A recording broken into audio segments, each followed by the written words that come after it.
کیوں بھائی؟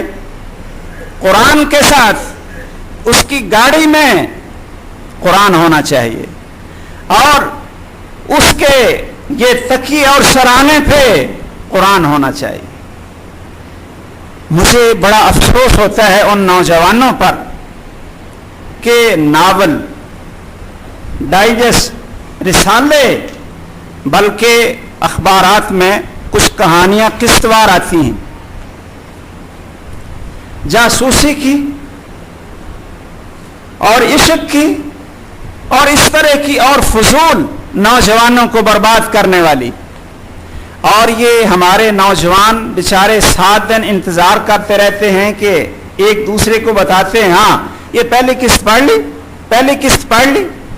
او بھائی ایسا کیا اس کے اندر ہے اور کیا ہے پہلی قسط پڑھ لی؟ کبھی کوئی پوچھے کہ بھائی قرآن کا پہلا پارہ پڑھ لی، آج قرآن کا سبق پڑھا، کتنا قرآن پڑھا؟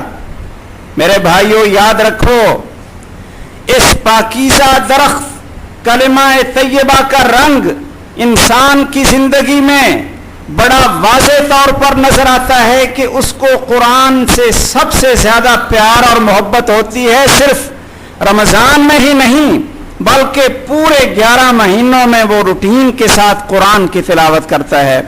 قرآن اس کی غذا ہوتی ہے۔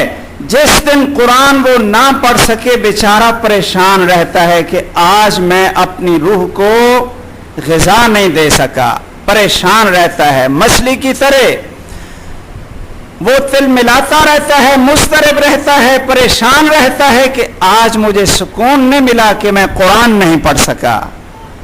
مومن آدمی گانا نہیں سنتا، اس لیے کہ یہ شیطانی آواز ہے، ساز، یہ محمد رسول اللہ صلی اللہ علیہ وسلم نے اس کو حرام قرار دیا اور فرمایا کہ مجھے اللہ نے بھیجا لمحق المعازف، کہ گانے بجانے کے آلات کو توڑ ڈالوں۔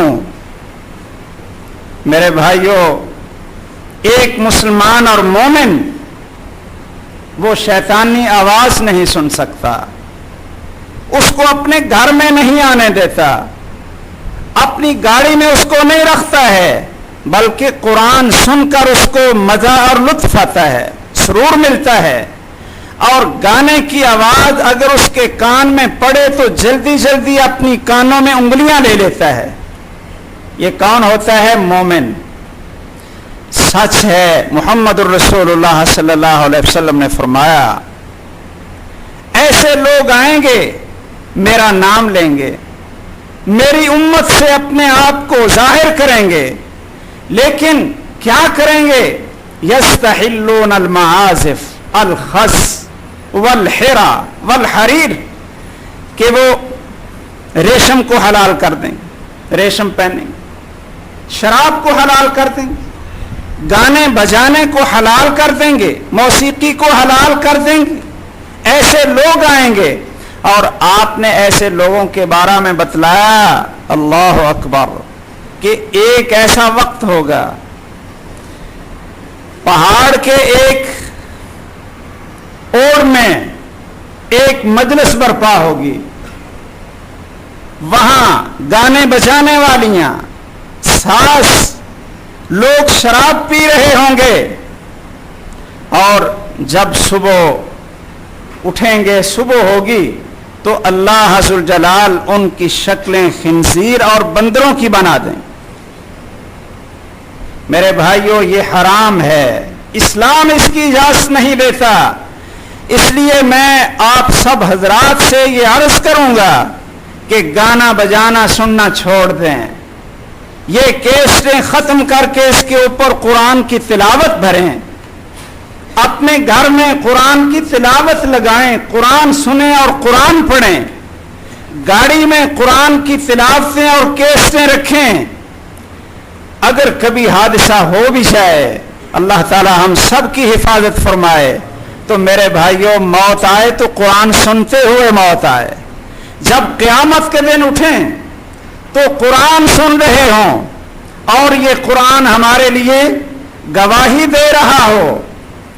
یہ انسان کی زندگی کو دیکھ کر پتہ لگایا جا سکتا ہے کہ اس کی قرآن کے ساتھ کتنا پیار ہے اور گانے بجانے کے ساتھ کتنا پیار ہے. ایک مومن آدمی کی زندگی میں قرآن سے محبت نظر آتی ہے. آئیے دیکھیں کہ یہ پاکیزہ درخت کلمہ طیبہ پڑھنے والے کے شکل و صورت پہ اس کا کیا اثر ظاہر ہوتا ہے. میرے بھائیوں تھوڑا سا غور کر لیں کہ مسلمان کی شکل اور ہمارے پیغمبر محمد الرسول اللہ صلی اللہ علیہ وسلم کی شکل و صورت انہوں نے کیسے بنائی. ایک تو وضع قطع ہے جو اللہ کی طرف سے بنائی جاتی ہے, اس میں تو میرا اور آپ کا کوئی اختیار نہیں, ہم اس کو نہیں بدل سکتے. جیسا رنگ اللہ نے بنایا, جیسے نقوش اللہ نے بنایا, یہ ہمارے اختیار میں نہیں تھا. لیکن جن چیزوں کا حکم ہمیں شریعت نے دے دیا, کیا حکم دیا؟ محمد الرسول اللہ صلی اللہ علیہ وسلم نے فرمایا کہ داڑھی رکھو, یہ آپ کا آرڈر ہے, داڑھی رکھو اور اس کو چھوڑ دو. فیشن نہیں, یہ کانٹ چھانٹ ادھر سے ادھر سے, یہ داڑھی نہیں, یہ فیشن ہے.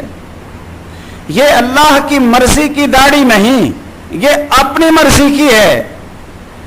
اللہ کی مرضی اور منشا کیا ہے؟ محمد الرسول اللہ صلی اللہ علیہ وسلم نے فرمایا داڑھی رکھو اور اس کو چھوڑ دو, اس کو لٹکاؤ, یہ حکم ہے. اور تمام انبیاء کی داڑھی, محمد الرسول اللہ صلی اللہ علیہ وسلم کی داڑھی, تمام صحابہ 1,44,000 صحابہ نے داڑھی رکھی, تمام اولیاء نے داڑھی رکھی, تمام ائمہ کرام نے داڑھی رکھی. بھائی کوئی ایسا امام ہے, امام ابو حنیفہ رحمہ اللہ,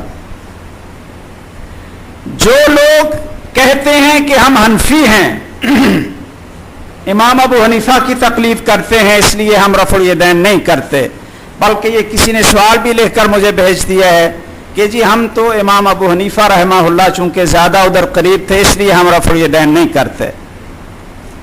اچھا میں پوچھتا ہوں کہ چلیے رفع الیدین کا یہ مسئلہ تو میں پہلے بھی یہ کئی دفعہ بتلایا, پھر بھی انشاءاللہ آگے بتلاؤں گا. آپ مجھے بتلائیں کہ حنفی ہو کر داڑھی کیوں موڑتے ہیں؟ سنی ہو کر, حنفی ہو کر داڑھی مونڈنا, کیا یہ امام ابو حنیفہ رحمہ اللہ کا طریقہ ہے؟ کیوں بھائی, کیا یہ پیر عبد القادر جیلانی رحمۃ اللہ علیہ کا طریقہ ہے؟ مجھے نہیں سمجھ آتی.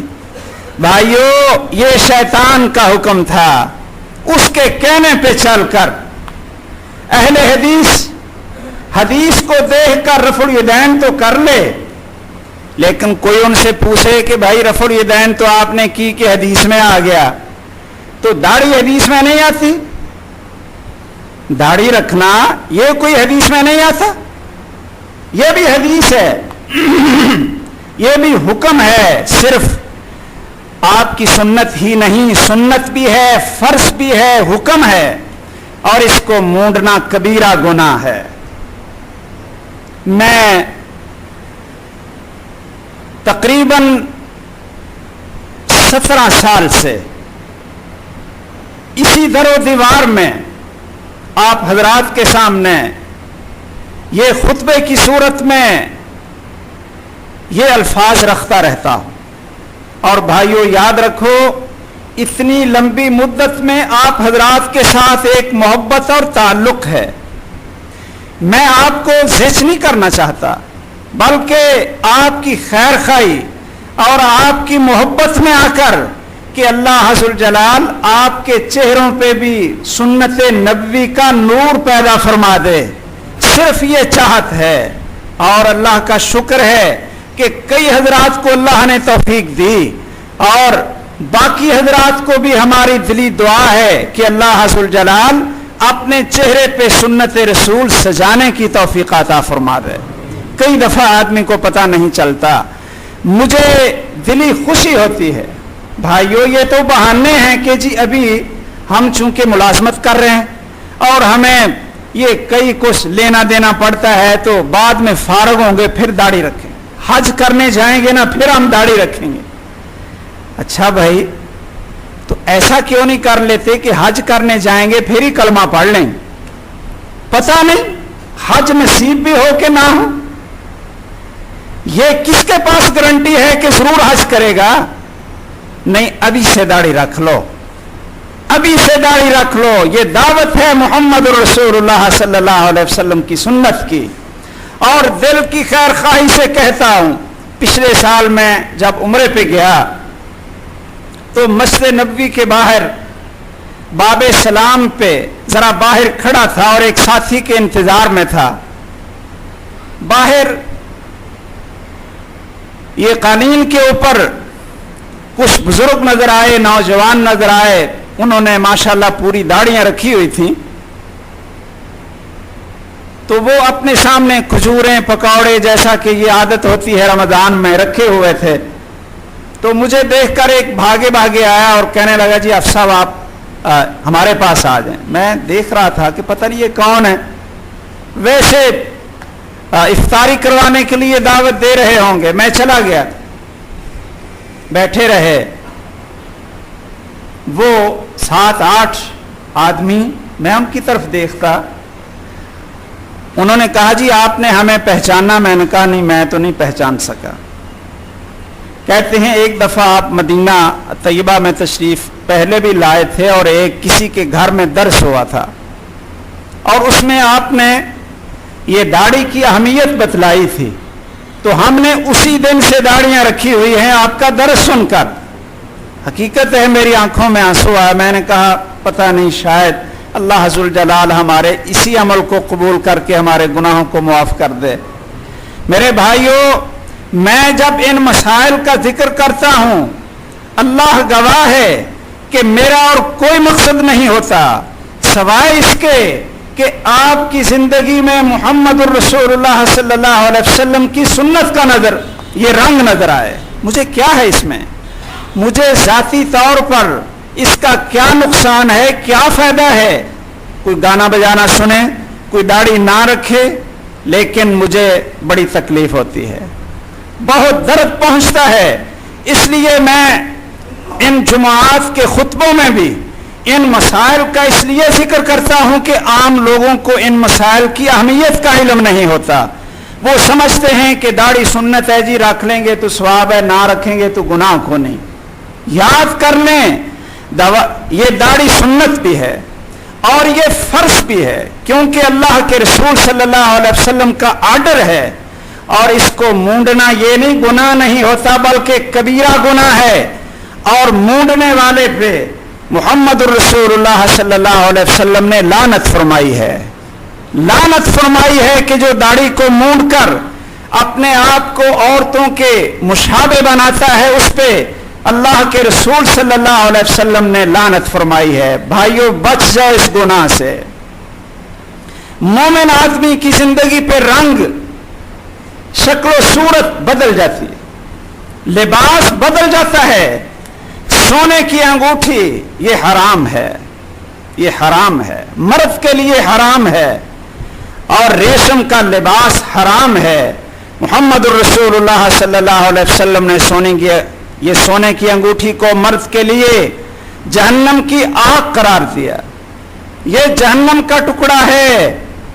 بھائیوں میں کیسے پسند کروں گا آپ لوگوں کے ساتھ 17 سال کا تعلق، اور میں یہ پسند کروں کہ آپ کے ہاتھوں میں جہنم کی آگ ہو؟